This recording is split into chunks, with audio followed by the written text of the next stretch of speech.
Good day, Philippines. This is Jennifer Doldolao for Cybercrime News. The Philippine National Police Anti-Cybercrime Group will look into reports that some students have been selling sensual photos and videos online to raise funds to support their education in a time of COVID-19 pandemic. As of now, we will try to task our anti-cybercrime to monitor this posting and to track or monitor.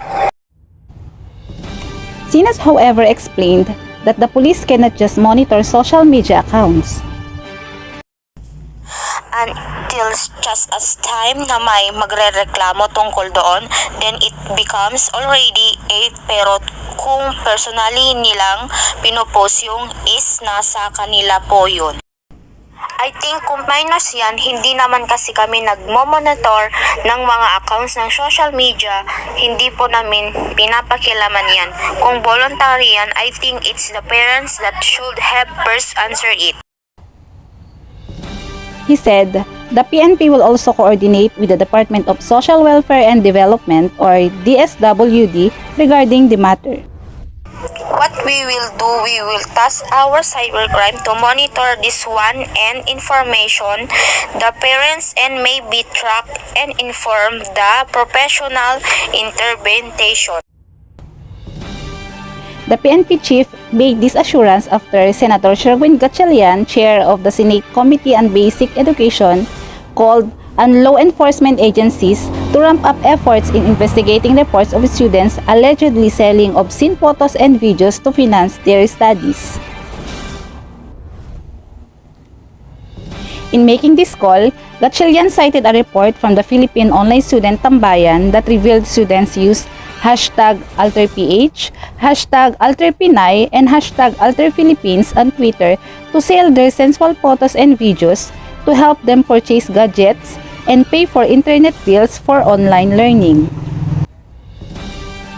And we have Ms. Graciel Failoga from NBI to give information on how to post or report scammer for fastest transactions.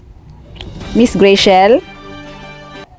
If you are a victim or suspect of internet fraud or an internet scam and you want to post it online to warn others, please provide accurate and reliable information to potential victims. Accurate and reliable information is very important nowadays. Everyone can post anything in the internet and people believe it easily without validating.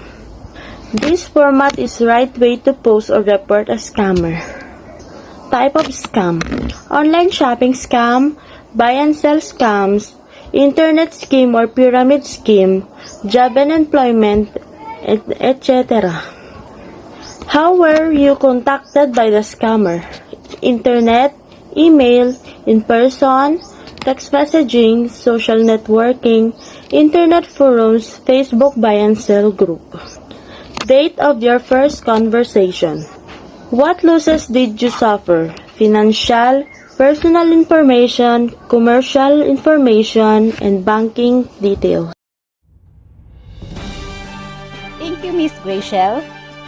Again, this is Jennifer Doldolao and you are watching ABC News.